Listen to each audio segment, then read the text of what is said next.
Welcome, everybody. I am Jesse Mogul, and thank you for joining us on the American Contingency Podcast.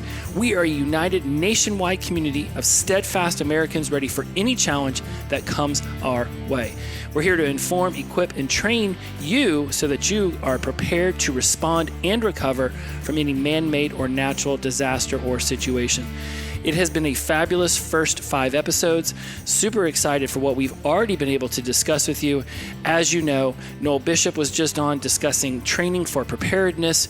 We had Tom Rigsby come on and do an entire 3-episode story arc because I really wanted you to be able to get to know the person behind so much of the creative ways that we are going out there in the community and being a part of our nationwide desire to help people be prepared and self-sustaining. As part of American Contingency's promise to all of our members, we are very specific about what it is that we cover in order to help people become more prepared to respond and recover. We have already kind of touched upon the 12 categories that we build all of our content around. Noel discussed it a little bit, so did Tom. Today, I'm going to take a little bit of a break, just a little bit of a break from all of the interviews because we've got a lot more coming. Some amazing people behind the scenes who help make American Contingency work the way that it does, as well as some fantastic members, some regional coordinators are going to be coming on. And there's a lot of people out there people like you who are listening that we are going to be reaching out to. Make sure you have a chance on the microphone to discuss the ways you are preparing yourself to respond, recover, to be sustainable, to make sure that you, whether it's bugging out and getting out and being ready for that, or whether it's hunkering down and staying in your home, you are ready for whatever situation may arise. That being said, how are we going to make sure that you are prepared to respond and recover? What are we going to inform you about so that you can get the equipment and get the training and you're ready to rock and roll? This is all about having that My Ready plan available at the switch. When it's got to be ready to turn on, you cannot be any hesitation. So we build our entire content around these 12 categories.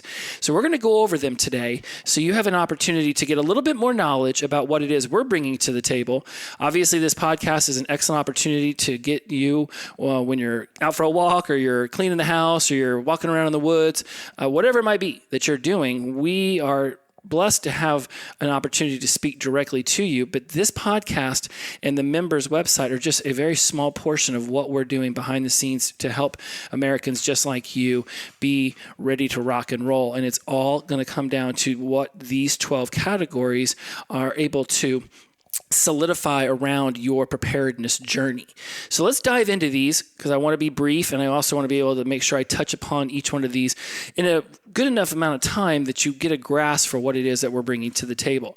So I'm going to rattle them off real quick, and then they're also going to be in the show notes. I believe they've already been in Noel's show notes, but we're going to put them in the show notes again, and then you're going to be able to say, okay, how am I building my preparedness life around these 12 categories? Because we went through a lot of attention to detail to make sure that these categories pretty much cover the gambit. There's not going to be anything that you're going to need to have at the ready that does not fall within these 12 categories, and they are as follows: communication, medical, security, mobility, food and water, income and economics, health, community leadership, outdoor skills, situational awareness, defense, and home and family.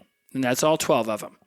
All right, we got 1, communication, 2, medical, 3, security, 4, mobility, 5, food and water, 6, income and economics, 7, health, 8, community leadership, 9, outdoor skills, 10, situational awareness, 11 for defense, and 12 for home and family. Yes, I did just repeat myself because let's face it, the average human brain only remembers about 15 to 25% of the things it hears for the first time.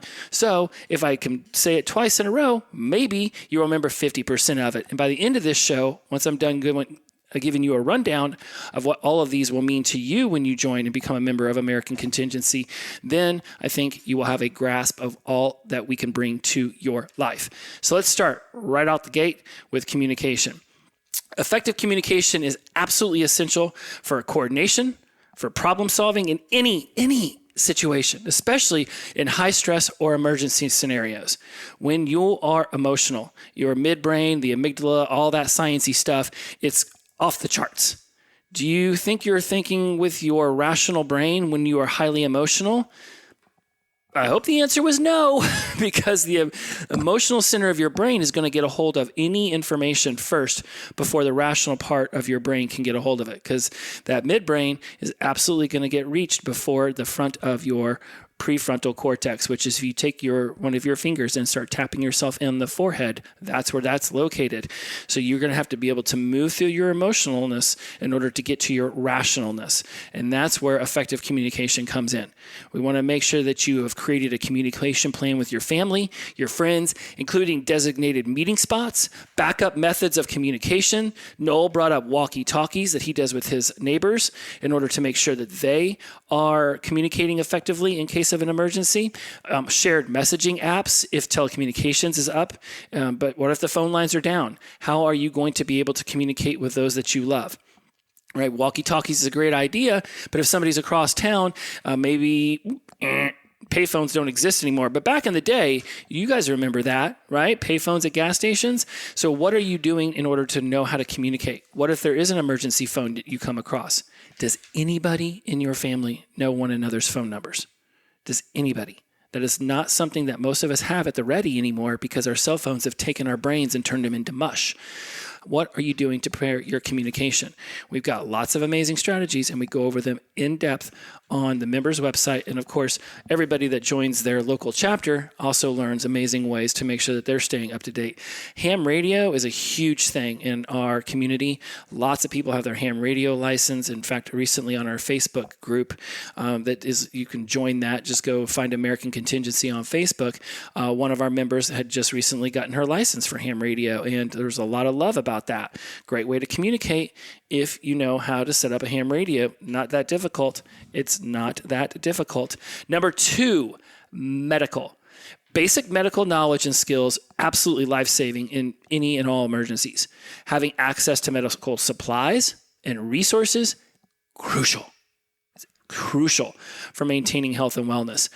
On the medical front, building a basic first aid kit with essential supplies such as bandages, antiseptics, pain relievers.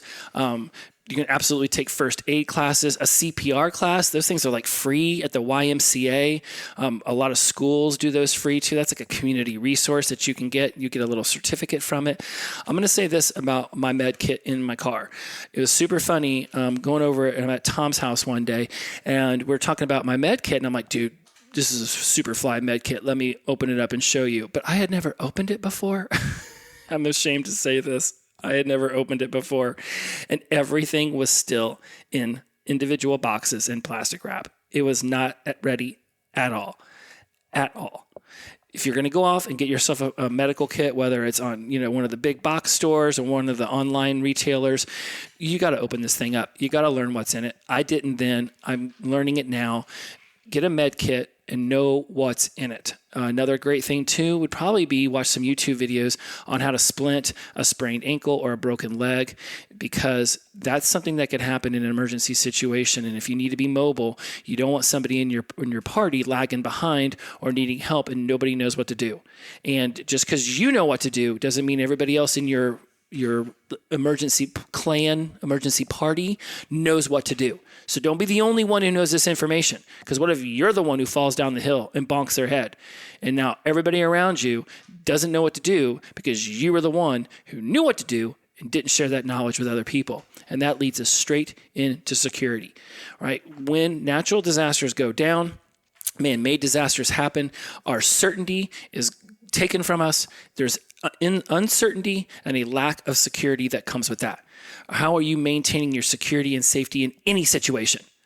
Right? Now, this isn't just about yourself. This is about protecting all those that you love, anybody that's in your emergency party, all of the above. And you want to understand the basics of situational awareness and self-defense, because this is absolutely going to be able to mitigate risks. When people feel threatened, they tend to get violent. You never know how hungry somebody might be when you come upon them in an emergency situation. If they come at you, what are you going to do? What are you going to do? It's not enough to just invest in home security measures, sturdy locks and backup power sources. Like that's like preparedness 101.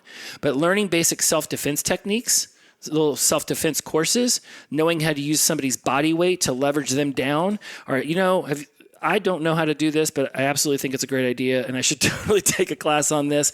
But I know there's a way to turn somebody's wrist that pretty much just drops them to the ground. For those of you out there with military background, okay, you know what you're doing, but does everybody in your home know what they're doing?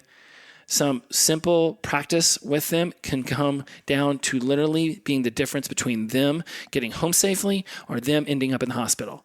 If you have knowledge and you're not sharing it with those that you love and those in your immediate area, especially in your own neighborhood, right? You want to be building up some kind of neighborhood watch. We'll get into that a little bit later. But when you start looking at security, absolutely important that you know what you're doing and share that knowledge with other people. Number 4, mobility. Now, mobility has a lot of awesome things around it, but I want to focus on this go bag. We talk about bug out bags a lot within the American contingency community. Anyone who's been within the community for any amount of time, and we're talking like even a month or 2, knows about bug out bags, is preparing their own bug out bag. This needs to be packed with essential items: water, non-perishable foods, that first aid kit we talked about back at number 2 with medical, the one that you're going to go through and make sure everything's unwrapped. Do you have a map? Because what if your phone isn't working? Have you practiced evacuation routes and emergency driving skills? Again, you can take some defensive driving courses in your community. I know that these are available because I have taken them back in the day. Do you know your evacuation routes? I was recently in Southern California in Laguna Beach, and there's the PCH and there's the 5. And there's some roads that connect them and some roads that go past the 5. But honestly, once you hit the San Andreas Mountains, once you hit that entire mountain range that's there, you're not going much further past that. You got to go up into canyon roads. If a natural disaster or a man-made disaster happens out there in that area, you're not getting far. And your car's going to run out of gas on the PCH or on the 5, and now you're going to be walking probably back home if you're smart. Do you even need to bug out of your house, or do you need to shelter in place? These are important things to understand when it comes to mobility. Right? I remember watching, I think it was called The Last of Us on HBO, and right whenever all hell starts to break loose at the beginning, they leave the house, they get in their truck, and they start speeding through fields, and there's cars and helicopters, and there's bombs going off, and airplanes crashing downtown. I mean, if you've seen The Last of Us, then you know it was absolute chaos, mushroom zombies. Not the point. Let's not get stuck on the mushroom zombie part. Let's focus on the fact that, to me, I would have stayed in place. I would not have left my house in the middle of all that chaos. There was going to be nuts things going on out there. I'd have gotten some people around my neighborhood. I'd have packed us all up in the house, get your weapons, get your food, get your water, and just shelter in place for a day or 2 and let the chaos fall where it may. When it comes to mobility, knowing whether you should leave the house or stay in the house, and knowing what kind of go bag you need are imperative. Remember what Tom said? Everything in his pockets gets him to his car. Everything in his car gets him either home or to the emergency evacuation point so that he can find his loved ones. What are you doing to make sure you're ready? And go bags change by the season. So make sure you understand, too, what you need in the winter is not going to be the same things that you need in the summer. But you're always going to want to have a good pair of shoes. So what's your car trunk look like? Look, you open up your car trunk, and it's such a messy disaster, you don't even know where the smell's coming from. Hey, step up. Be responsible. Clean out the trunk. Get yourself a go bag or 2 in there. Make sure you got some jumper cables. Make sure you got some extra shoes in case you need to walk a long way. You don't want to be caught in your dress loafers or your high heels when all of a sudden you got to trek 11 miles across town to get home.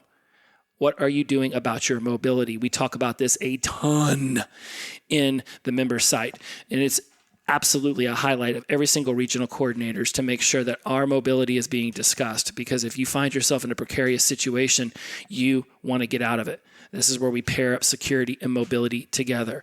Now, in those go bags, food and water.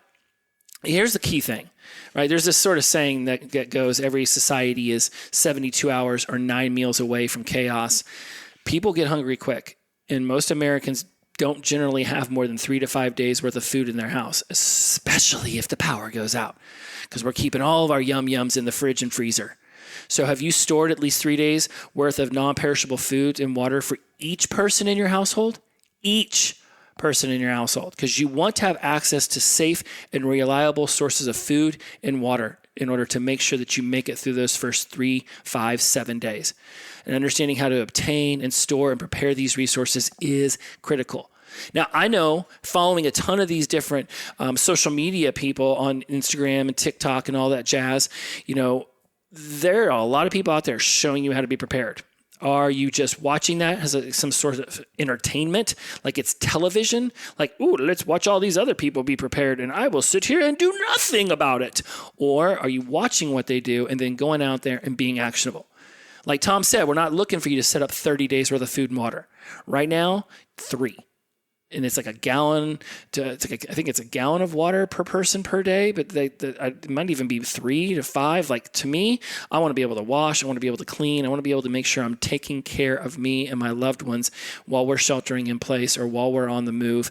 Making sure you've got food and water is absolutely important. Chlorine tablets can make water that's not as good, that maybe has some stuff in there that wouldn't be for the best of your body. Chlorine tablets can take care of that. Life Straw, they do not pay me to talk about them, but I would be remiss if I did not say Life Straw. You can literally drink out of there could be like a dead deer in water, and you could put this Life Straw down in it, and you could drink it, and you would be perfectly fine, and you would be hydrated. I know, a little gross that I mentioned a dead deer in water, but let's face it, y'all. If you're walking around, trudging around in mud and you're dehydrated, your body is going to start to break down quickly. And a Life Straw has been created to literally help in disaster scenarios so you can drink any water you come across. I know, it's crazy. Google it. Trust me, Life Straw. One day they'll become a sponsor of our show. I'll bring somebody on from them. They'll tell you all about how amazing their product is. Okay, that's enough of the free plug for Life Straw. Number 6, income and economics. It's a little uncertain out there, isn't it? Doesn't it feel super uncertain when it comes to our economy, comes to our money, it comes to the future? Like, what is going on with it? Is it inflation? Is it deflation? Is it, what is it? They're making all the bags of food smaller now, so it's like shrinkflation. There's a lot of flations going on. And what is going to be important to you is being able to not only know what you're going to do about money when the chips are down, but understanding the basics of personal finances and economics. This is good for you. This is good for your family. We're looking for financial stability, regardless if the weather blows sideways, there's an economic downturn, there's a crisis. Here's my concern. We're moving to a cashless society. In order for digital currencies to work, we need to have telecommunications up and running. And that is not a guarantee. That is not a promise. Whenever natural disasters, hurricanes, tornadoes, earthquakes come rolling in, it's just not a promise. I have written multiple articles over there in our member site about how much money to keep in your home, whether you should invest in gold and silver.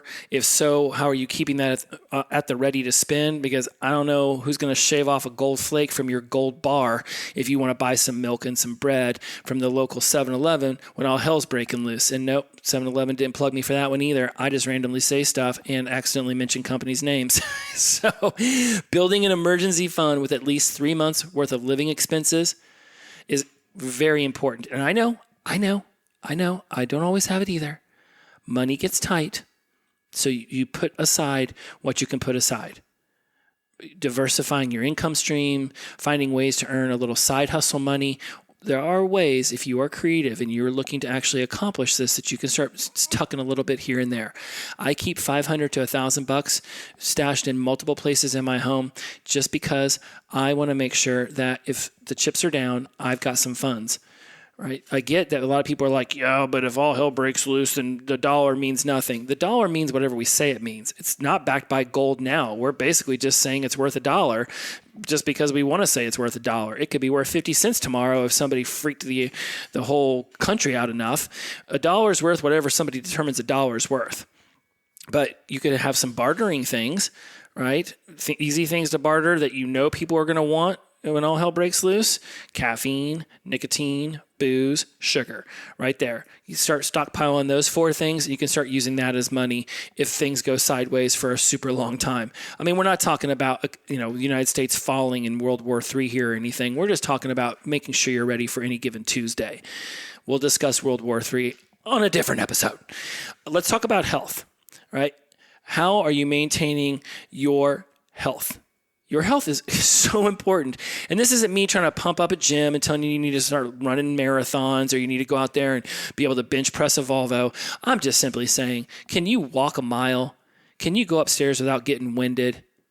Have you created some kind of exercise strategy in your life that will allow you to be able to push yourself in very endurance-based modes?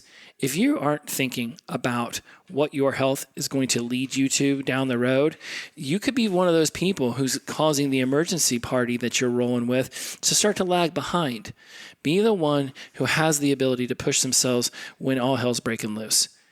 Can you walk a mile, 2, 5? With the right amount of food and water, because, right, we already discussed that up at number 5. So you've got some food, you've got some water. Now, how far can you walk? How far can you push yourself? If something falls on somebody else, can you be part of the rescue crew to help them get that off them? Your health is important. I cannot stress that enough. Make sure you are physically able to take care of yourself when things are going sideways. Because if somebody else in your family needs your help and you're over there gasping for breath because you've walked half a block, things are not going to play out very well. Please, I beg of you, think about your health. Number 8, community leadership. Get involved. Just knock on a neighbor's door. Effective community leadership helps coordinate resources, supplies mutual aid, and helps other people in their relief efforts. Maintaining social cohesion in times of crisis. I mean, how many people don't know their neighbors? We just lived in a rental for the last year before we moved into our new house, and we didn't barely know any of our neighbors. And I sort of had this mindset like, I'm only here for a year. I don't really need to turn all these people into friends. But I had said hi to enough of them just walking around the neighborhood, getting my exercise, because my health is important, to know that if I needed to knock on their door to say, what's up? Hey, something went sideways at our house, that they would have known me well enough that they would have at least thought about helping me. We've moved into a new neighborhood. Within the next month, I'm going to go around and introduce myself to everybody within a walking distance in the 2 cul-de-sacs that are back to back. And I might even discuss with them building a neighborhood watch program. Neighborhood watch programs are an awesome way to start to talk to other people in your neighborhood about what they're doing to be prepared. What are they stashing away for themselves? I want everybody around me to be prepared like I'm prepared, because if somebody knocks on my door and they're hungry or they're thirsty, it's going to be really hard to turn them away just because they didn't prepare to respond and help themselves recover. And that's the thing about being prepared. We say, I got myself taken care of. But if other people around us aren't taken care of, we either have to say no to them or worry about violence starting when we do say no to them. So effective community leadership can coordinate resources. Start thinking about that now. And here's something that I super want to point out. Expecting somebody else to step up and being a leader puts yourself in the role of hoping somebody else can be your hero. No, you be your hero. Leadership doesn't take a college degree, doesn't take 25 years of expertise. It takes somebody having the willingness to listen to other people, come up with a really good plan and a strategy, and motivating everybody to go and do it. If everybody's thirsty and you're like, dude, I got a bunch of life straws and I know where there's a river 2 miles away, trust me, in an emergency situation, I'm following you. You said life straw, you said river, you said 2 miles away. Sweet. I got my shoes. We all got our shoes because we got our we got the bug out bags ready because we're at the ready. So let's get a walking because I'm thirsty. Anyone can be a leader. Be the leader. Outdoor skills, number 9. Check this out. Basic outdoor skills. This is super awesome. And for a lot of us, we tend to enjoy being outdoors anyways. We've got camping gear. We've spent some time outside. So be ready to be spending time outdoors. And here's the thing too. Basic skills such as navigation, with that map that's in your bug out bag, knowing how to put together a shelter when you're out there and you are in the elements, knowing how to start a fire. These can be life-saving in emergency situations. right? And it also increases your own self-reliance on you. There's lots of really cool things that you can get for your bug out bag. There's these really cool bracelets that are made out of this rope that can actually unwind and you can use to tie things together. And at the end of those, at the connect point, there's this little flint that you can use to start yourself a fire. It is going to be something that can literally save your life. This little flint, this little steel, you just strike them together, get yourself a spark. Next thing you know, you got a fire. Right? Whenever you are out in the elements, shelter, warmth, food, water, air. These are your top 5. Most of the time, air is going to be pretty okay. Do you got your food and water? I bet you do because you have a bug out bag. So now, can you build yourself a shelter? Can you get yourself a fire? Think about that show Survivor on the TV, right? When they first get there, what are the first 2 things that they do? They are thinking shelter and they are thinking fire. They get that thing set up, then they start going and looking for water, and they go looking for food. You want to have a shelter and a fire ready to go, because if you go out looking for food and water, and that takes longer than you thought, and it doesn't play out, you at least want to be coming back to something that keeps you out of the elements, keeps rain off of your face, and something that can keep you warm. Outdoor skills are essential. This is like Boy Scout, Girl Scout 101 stuff. Building a fire, knowing some edible plants in your area, knowing how to orient yourself with a map and a compass. These are things we talk about all the time in our members-only website, and as well as covering them within our local chapters, because every different state has multiple different kinds of geographies and topographies. There's a lot of different things that we need to be aware of depending on where we are going to be. Situational awareness, number 10, stay informed. Know what is going on around you. Paying attention to one's surroundings and having this awareness of potential risks and threats can help individuals. It can help your community. We are looking to stay safe. We're looking to make informed decisions. We are looking to have some level of security going on around us. Situational awareness is imperative. Mike Glover, the man, the myth, the legend, who started American Contingency, who started Fieldcraft. This is the guy who has amazing videos, whether it's on his social media, YouTube, Instagram. He talks about situational awareness a lot because it's that important. It's so interesting to me. Like when somebody steps on something on the ground and, they're like, I didn't even see it there. Or I'll be like, yeah, look at that guy over there. He's acting a little sketchy. And they're like, I didn't even notice that guy. Like, what are you, just constantly spying on people around? And I'm like, it's called situational awareness. Keeping your head up and down, side to side, moving, looking, paying attention, right? This isn't like trying to nosy in on somebody else. This isn't, being hyper aware to the point where people think that you're, Inspector Gadget. This is knowing what the hell is going on around you. It boggles my mind when something so obvious that everybody should be keyed on and have a little bit more alertness toward seems to just be right over people's heads. Like people who walk across crosswalks looking at their phone, moseying like it's a Sunday stroll in a park after church. Look, it's the middle of a road. You might have a green light. Somebody else may not give a damn about their red light and thinking, I'll just sue my way to millions because this person ran me over is foolish. You don't even know what kind of insurance they have. And honestly, do you really want a bum hip for the rest of your life because you were staring at your phone when you could have just hustled across the street? Situational awareness is key. Do you know how to notice electrical lines that are down?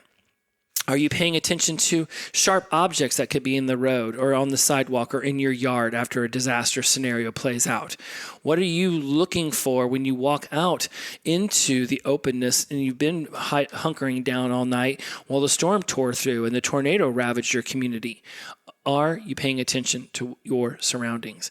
Situational awareness is key, and you don't need to go get a class to teach it to you. Just put your head on a swivel and start paying attention to what's going on around you. Number 11, defense. Now, we covered this under security a bit, and back in the day, security and defense were one category. We shifted it up because we believe that they both hold different levels of importance, so we wanted to make sure that they got covered in their own month. Whereas security could be making sure that your house is locked up or making sure that you know some self-defense. Defense itself is being able to protect yourself. Again, these self-defense techniques are awesome. What kind of defensive tools do you have around you? How can you utilize your own body weight to help protect you if somebody comes at you? Right? There could be pepper spray, firearms, right? Practical situational awareness and de-escalation techniques, right? There's a lot of really good books. I think Chris Voss might be his name, and he does this one on hostage negotiations, but there are some really great de-escalation techniques in this book. I remember he came and spoke at this men's organization I'm a part of called METAL, Media, Entertainment, Technology, Artistry Leaders. It's a fantastic organization, and we talked a lot about making sure that when we travel, we can defend ourselves if something goes sideways. It's imperative, honestly, that you understand some de-escalation techniques. How can you use your own language patterns to calm somebody down? And let's talk about guns for a moment. Now, I imagine most of us here are pretty okay with discussing guns and not having the whole thing turn political. But if that's what you feel when you hear the word gun, then I just say stick around, open your mind, and let's just discuss this in a responsible way. Guns have a place. Guns that are used by trained individuals who understand the importance of being safe with them, know to keep the gun pointed downrange, to not be moving it around and aiming it at something you don't want to shoot. That's important. And if you find yourself, and I know for a lot of our members, whether they're in the city or they're in the country, there are going to be times and there are going to be situations where you are the person responsible for making sure you get out of a scenario in one piece. You cannot always hope that 911 or somebody is going to show up and be able to keep you intact. Guns have a place. They have a time. We have a lot of information on our My Ready Plan Instagram account about this. We've talked about this over on our Facebook group, American Contingency. We offer gun training within the course. We help you find places in your own communities that offer gun training. If you're out in the middle of nowhere, the likelihood somebody's going to be able to come and save your ass is very, very limited. We used to live 30, 45 minutes away from the nearest police station where I grew up, back out in the country on the family farm in Indiana. We had to know how to use guns because there was not going to be somebody to show up and help us. Defense, firearms, I know in this country they go hand in hand. And again, we're talking about this responsibly. So I know that there's nobody getting all flared up about this. Guns have a time and a place. Absolutely. And they can be used to defend your home when nobody else is going to be able to step up. Be your own hero and take a class. Know how to clean it. Know how to break it down. Like, this is important stuff. And I know I'm talking to the kind of people who know it's important stuff, who have training, who know what it's like to be prepared in this regard. So if other people around you are not prepared to handle a firearm, show them ways to learn how to get prepared and be ready when having a firearm is the last line of defense. And that finishes up with number 12, home and family. Create a family emergency plan because you want to be able to maintain a safe and secure home, a safe environment, and having a plan for caring for yourself, for your loved ones in emergency situations is beyond crucial. So everything we have just discussed in this last 33 minutes is critical for your overall preparedness and well-being, and that's why we're finishing with home and family. Because if you stack all of these on top of each other, you have a well-defended and well-protected, very situationally aware, with outdoor skills. You are the community leader. Your health is up to date. You are ready to rock and roll if you need to walk or carry heavy things. You've got your income and economics covered. You've got food and water and mobility and your security and your medical kit, and you know how to communicate, and you put all those things together, and you have one hell of a prepared home and family. One hell of a situation. Right? You listen to Noel. He got emotional. He got verklempt when he talked about making sure that he never had to turn to his family and say, sorry, we're not prepared. Tom got verklempt. They both got choked up about never having to say you're sorry, never having to say, could have been more prepared if I had been paying attention. All of these things lead up to a protected and lovingly cared for and sustainable home and family situation. What's your emergency plan? What's your evacuation routes, your meeting spots? Have you practiced your emergency drills with all the members of the household? Do your kids know what to grab if they need to get out of the house fast? Or if they're home alone with the babysitter, do they know how to be prepared in case a tornado comes rolling through? Making sure your home is properly taken care of and even insured. Protecting it against potential natural disasters such as hurricanes by having boards you could put over the windows, by making sure that your safety area during tornadoes doesn't have windows. Like, these are things you want to be talking to your family about. This isn't some 1990s, A&E prepper show where people are hunkering down in bunkers, afraid of World War XVII with 14 years of food. This is being ready for any given Tuesday. And you do not want to look at your family in these situations and be like, sorry, we don't have more food. We don't have more water. We're afraid that our neighbors might come over and take our stuff. We are prepared. That's what you want to be able to say. We're not worried about any of that stuff. We are prepared. We are the prepared. And we are the community leaders in our environment that shows other people how to get prepared, that talks about this stuff with other people. Right? I don't honestly care if somebody wants to call me a prepper. I don't care if they want to make fun of me and say that I've got some tinfoil hat and all that jazz. I will keep bringing up my ability to store some water, to store some food, to have a bug out bag. I'll ask people before they go on long drives, do you have a couple changes of clothes? Do you have emergency shoes? Right? If you're going on a long car trip, do you have extra fluids for your car in case something were to happen, that you could at least top it off with some new coolant or antifreeze? Are you ready? If they want to make fun and mock and laugh at me, I don't care. I will keep bringing it up. I don't care. Because if shit goes sideways on them, and all of a sudden they need something out of their trunk, they're going to be opening that bad boy up, and it's going to be there because I brought it up enough times that they were like, fine, dude, I'll put a freaking protein bar and a gallon of water in my trunk. Just shut the hell up about it. Don't worry about what people think.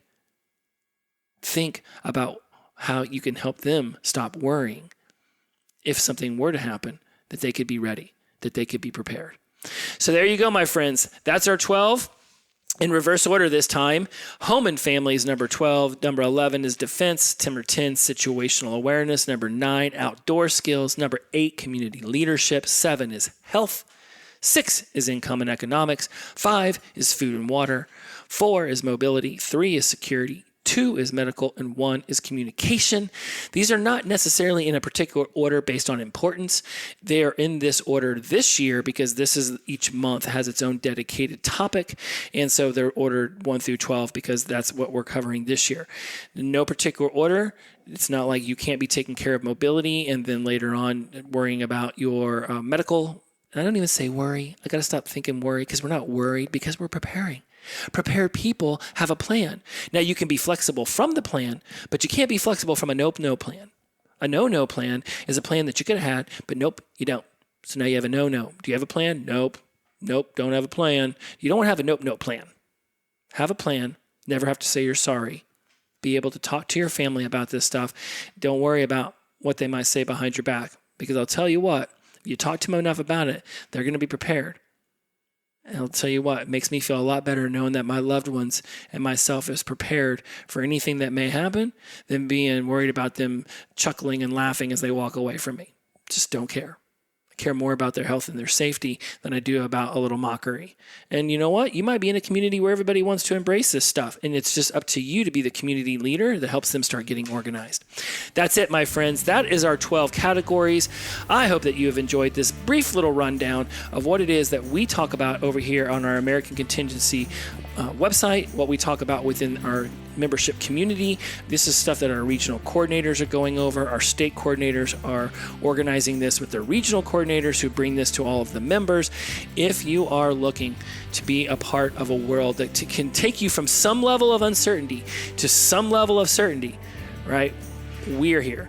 When you're ready to build the skills, the network, and your confidence to be ready for whatever comes next, come join us at AmericanContingency.com. Until next week, talk to you then. Bye-bye.